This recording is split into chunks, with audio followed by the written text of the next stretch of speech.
Imagine taking in your brother and his wife when they're at rock bottom, only to come home one day and find your things packed, your keys missing, and their in-laws preparing to throw a party. In your house. For a celebration you weren't even invited. This isn't fiction. It happened to me.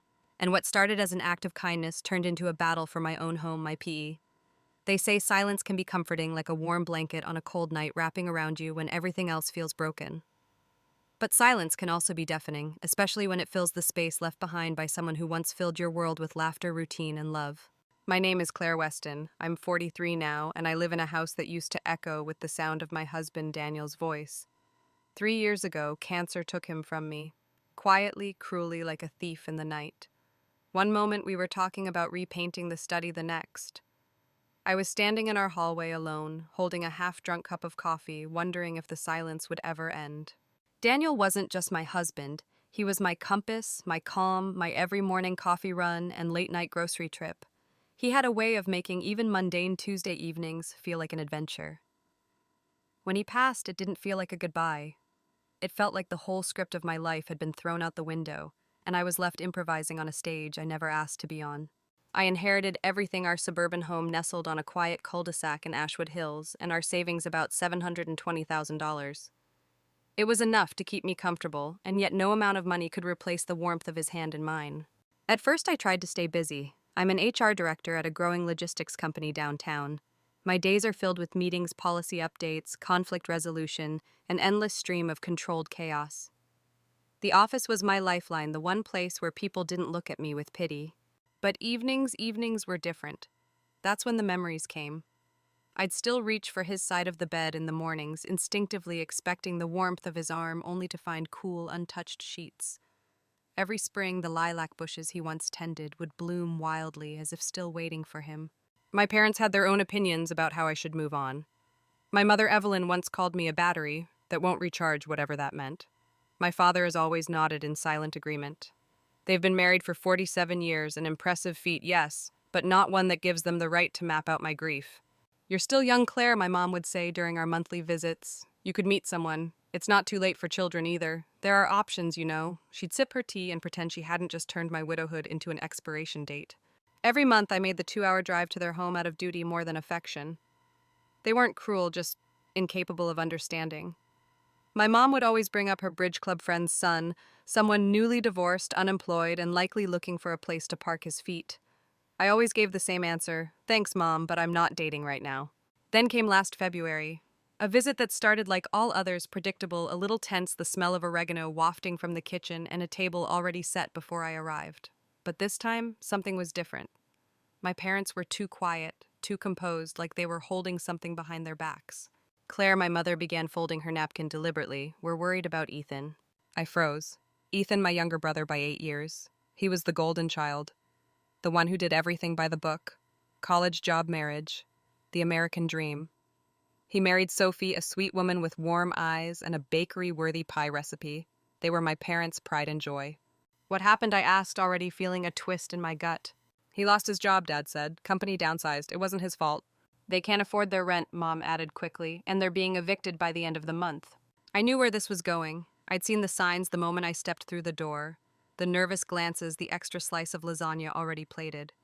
It wasn't just a visit. It was a pitch. They need a place to stay, just for a little while, until Ethan finds work and they can get back on their feet. I sat back, biting my lip. Ethan was charming, always had been. He could sweet-talk a statue and make you forget he'd missed your birthday 3 years in a row. And Sophie, sweet as honey, always smiling but distant too, as though she were playing a role she wasn't fully invested in. "I live alone," I said carefully. "I'm used to peace space." "They won't be any trouble," my mother cut in. "Sophie's a gem. She'll help around the house. Ethan just needs time. Please, sweetheart." Dad leaned in, placing a weathered hand on mine. "That's my girl," he said gently. "You've got the space and they've got nowhere else to go." My home was quiet. Mine and Daniel's sanctuary. The thought of opening it up to people, even family, felt like an invasion. But I saw something desperate in my mother's eyes that night, not pressure, pleading. So I caved. "Okay," I said, "they can stay, but just for a few months, and we need to set ground rules, clear ones." Mom exhaled so loudly it startled me. "Oh, Claire, thank you. You have no idea what this means to them. I'll call Ethan now."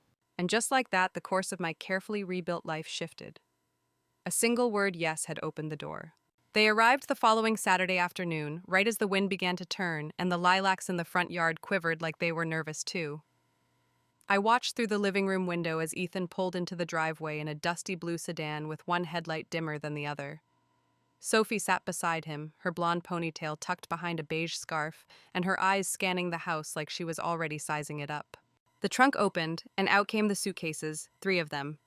Not exactly light packing for what was supposed to be a short stay.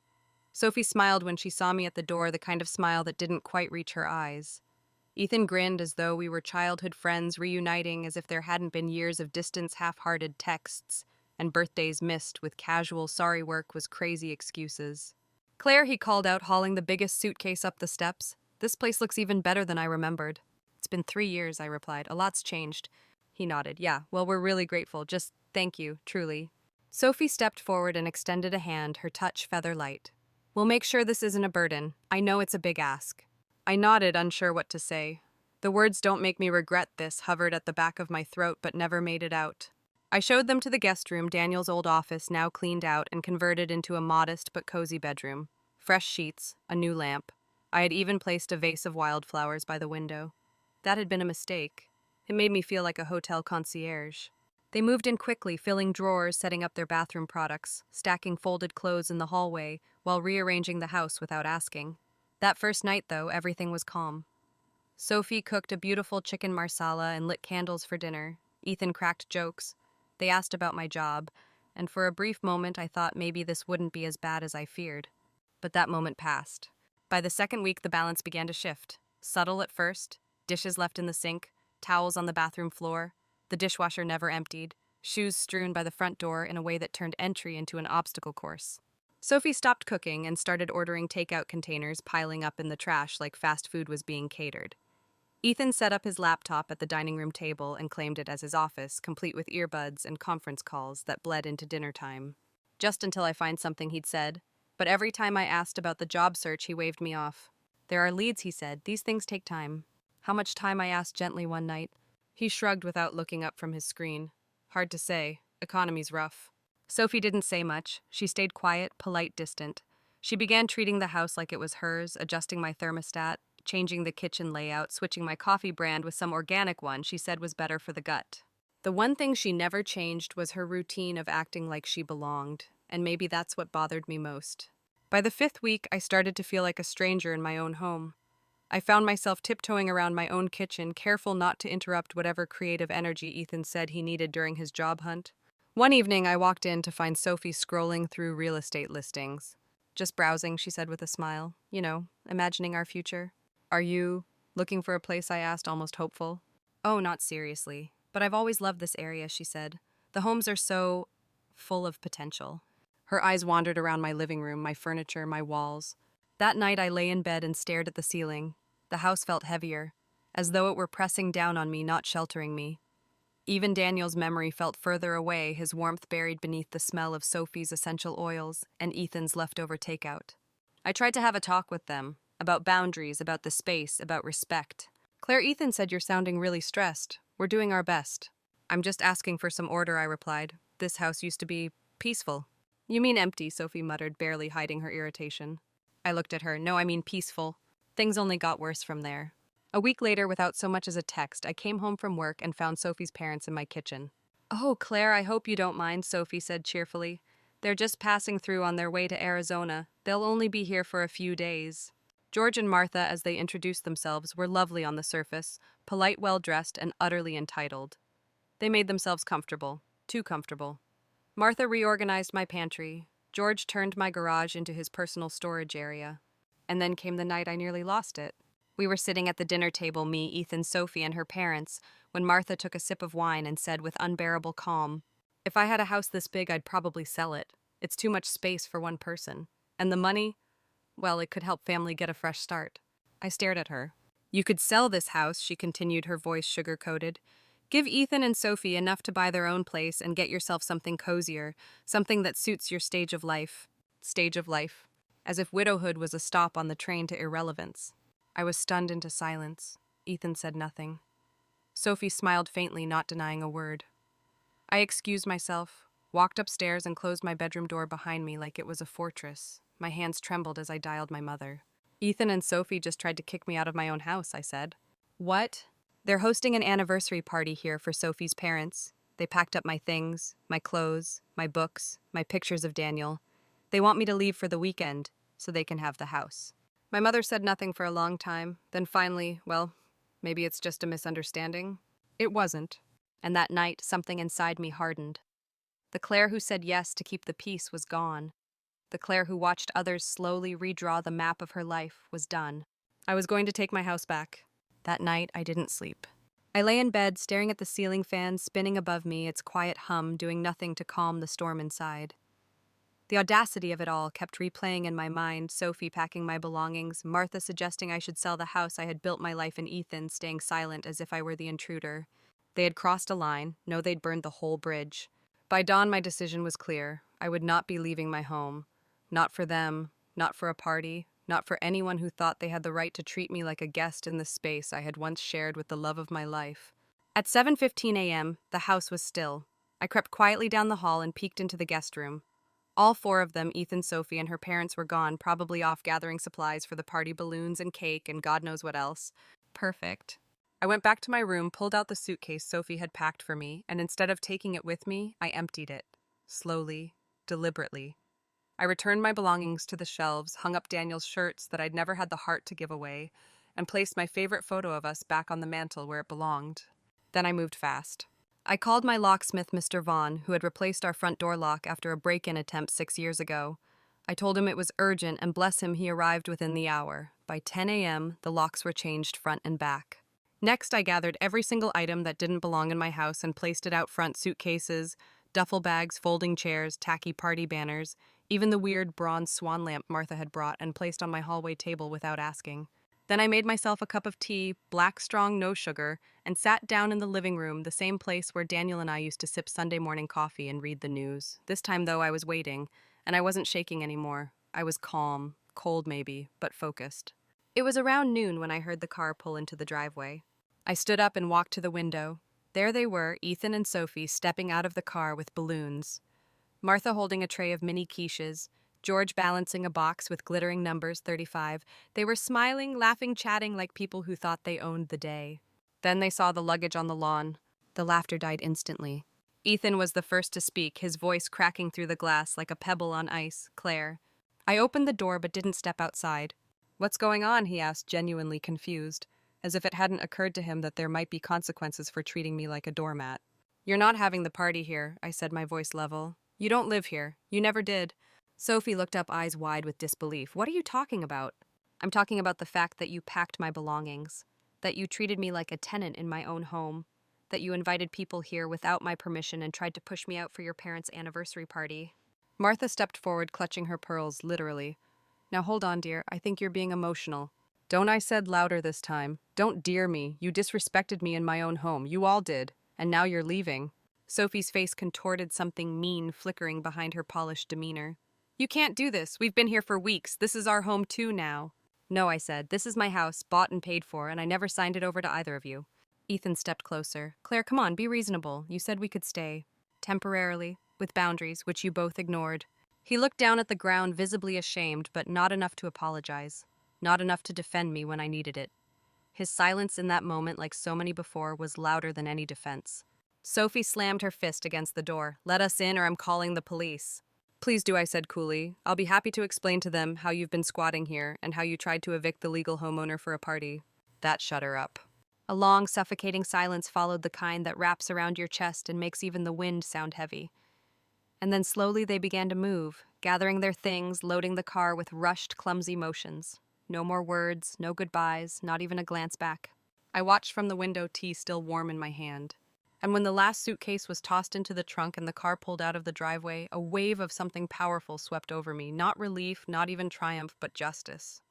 The weight I'd carried since the day Ethan and Sophie moved in lifted like a curtain at the end of a dark play. That night I opened the windows and let the February air pour in. It was cold, sure, but it smelled like freedom. The next few days were quieter than ever, but not the kind of quiet that feels lonely. No, this was the kind of quiet I had fought for, reclaimed. But of course, peace is never permanent when guilt comes knocking. I should have known the silence wouldn't last. By Wednesday morning, the messages began, first a gentle buzz of notifications, then a full storm. Texts, voicemails, missed calls. My phone felt like it was burning in my pocket, pulsing with every new attempt to pull me back into the chaos I'd finally escaped. The first was from my mother. "Claire, what on earth is going on?" Ethan called. He said, "You threw them out. Please tell me this is just some misunderstanding." Then another, "I know you've been going through a lot, but this was unnecessary and, frankly, cruel." Cruel? The word stuck in my chest like a needle. For 3 years, I had kept everything together. I had grieved privately. I had rebuilt. I had opened my home when asked. And when I finally said enough, I was the villain. Next came a voice message from my father, rare since he's never been much of a talker. "Claire, I don't know what to say. We raised you better than this. Family helps family. You embarrassed your brother. You've turned your back on your own blood." And Ethan, his text was a dramatic 2-paragraph monologue. "You've made it clear where you stand. You humiliated me and Sophie. You broke trust. Don't expect to hear from me again. I'm done." Done. As if he'd been doing me a favor by living in my house for 2 months without contributing a cent and with zero respect. I didn't respond to a single one. Instead, I turned my phone off, placed it face down on the coffee table, and walked out to the backyard. The lilacs were bare now, still wrapped in winter's grip, but I stood beside them for a long time, remembering Daniel's hands, strong, careful, clipping the branches every spring like it was a sacred ritual. That day, for the first time in months, I sat at the kitchen table with the newspaper. I brewed a fresh pot of coffee, my coffee, not the herbal nonsense Sophie had forced into the pantry. I poured a cup, took a sip, and felt the silence wrap around me again. But this time it didn't feel heavy. It felt like mine. Over the next week, I began to reclaim the spaces they'd invaded. I cleared Ethan's home office off the dining room table and restored it to the elegant setting Daniel and I had once hosted wine and cheese nights at. I threw away the essential oils Sophie had arranged like trophies on the bathroom counter. I even deep-cleaned the guest room and aired out the closets every corner of that space they had claimed. But the emotional dust took longer to sweep away. Because deep down, a part of me still hoped someone would understand. That one person, my mother, my father, maybe even Ethan would call and say, "You were right, we took advantage. We're sorry." That call never came. Instead, I heard from a different voice, Rachel, my childhood best friend. We hadn't spoken in almost a year, but she'd seen Ethan's bitter Facebook post, his passive-aggressive cry for sympathy. "He made it sound like you kicked a pregnant woman and a rescue dog out onto the street," she said, her voice dry with sarcasm. "They don't even have a dog." I figured she laughed. "Look, Claire, you don't owe anyone an apology. You said yes to help. They made it a takeover." We ended up talking for over an hour. About life, about loss, about how sometimes the people you grow up with aren't the ones who grow with you. And somewhere between the 4th cup of coffee and a shared memory about our 8th grade field trip to the botanical gardens, I realized something. Maybe I wasn't the one who had changed. Maybe I had just stopped pretending. That weekend, I decided to visit the cemetery. Daniel's grave was tucked beneath a willow tree, a quiet spot he had chosen himself years before he ever got sick. I brought a blanket and sat beside him, knees tucked beneath my coat, fingers frozen around a paper cup of coffee. "I know you'd have handled it better," I whispered. "You'd have found some gentle way to say no, but I'm not you." I tried, and I reached my limit. The wind rustled the willow branches above, and for a moment I imagined he was listening, not judging, just hearing me out. I stayed for hours. That night I slept with the windows cracked open. The cold air felt clean, honest, like I had finally exhaled after holding my breath for months. And slowly I began to let go. Not of Daniel, that would never happen, but of the guilt, the pressure, the twisted belief that love meant sacrifice at all costs. Because boundaries aren't cruelty, and kindness doesn't mean setting yourself on fire to keep others warm. I wasn't heartless for reclaiming my home. I was healing. Still, the next Monday held a surprise I hadn't expected. A letter. Not an email, not a text. A real letter on thick cream paper with elegant cursive ink and a wax seal I hadn't seen since my grandmother's time. It was from Sophie. I stared at it for a full minute before opening it, the weight of the envelope like a stone in my hands. The letter began like something out of a drama. Flowery language, roundabout phrases, as if Sophie had written it with a glass of wine in one hand and a thesaurus in the other. "Claire, I know things ended on difficult terms, but I believe it's important to share my side of the story." I rolled my eyes before continuing. Of course, this wasn't going to be an apology. This was going to be a justification, and I wasn't wrong. "We felt that your grief had hardened you, that you were clinging to a house as a symbol of a life that's no longer yours. Ethan only wanted to help you move forward. We saw a future where this family could heal together under one roof." Heal together. What a beautiful lie. What they wanted wasn't healing, it was comfort, security, at my expense. If our actions seemed intrusive, please understand it came from a place of love. We simply wanted to celebrate our parents to show them joy in a house that had so much potential. That word again, potential. As if my life, my history, my pain was a fixer-upper they had plans to renovate. The final paragraph read, "We hope that with time you'll come to understand our intentions. And maybe one day you'll open your doors again, not just your home, but your heart." I folded the letter and placed it back in the envelope, then slid it into the fireplace and watched it catch fire. I didn't need closure from Sophie. I already had it from myself. That week, I took 2 days off from work and booked a short trip to Lake Marlow, where Daniel and I used to rent a cabin in the fall. Just the thought of it made me breathe easier. Crisp air, pine trees, silence that didn't feel like punishment. I hiked trails we once walked together. I journaled. I listened to music, our music on a little Bluetooth speaker by the water. For the first time since he died, I danced. Just a little, just a moment. But it felt like reclaiming something I'd left behind. When I got back home, I found one last envelope taped to my front door. This time it was from Ethan. His handwriting was messier, less theatrical. "Claire, I don't know if you'll read this, but I need to say something I should have said weeks ago. You were right." My breath caught. "You were right to set boundaries. You were right to want your home back. I got caught up in what felt easy, in what felt like a safety net. And I let Sophie speak for both of us. I didn't stand up for you, and I'm sorry. I don't expect anything from you. I just wanted you to hear it. Not excuses, just truth. Take care, Ethan." I didn't cry. I thought I might, but instead I smiled. Because I realized something in that moment. I wasn't angry anymore. I didn't want to write back. I didn't want to rehash the pain or reopen the door. I just wanted to keep moving forward on my terms. In the weeks that followed, the house felt different, not haunted, not empty, just quiet in a way that finally brought peace. I painted the guest room a soft sage green. I filled it with books, plants, a plush reading chair in the corner. It was no longer a guest room, it was mine. I joined a book club. I started volunteering at the local community center twice a month. I even let Rachel drag me to a pottery class where I made a crooked bowl that she insists is charmingly flawed. One morning in April, as the lilac bushes began to bloom outside, I stood in the yard with pruning shears in hand. The branches were wild, stretching out like they hadn't been touched in years. I clipped them carefully, whispering Daniel's name into the wind with each cut. The house smelled like blossoms for days after, sweet, hopeful, alive. And for the first time in a long, long while, I did too.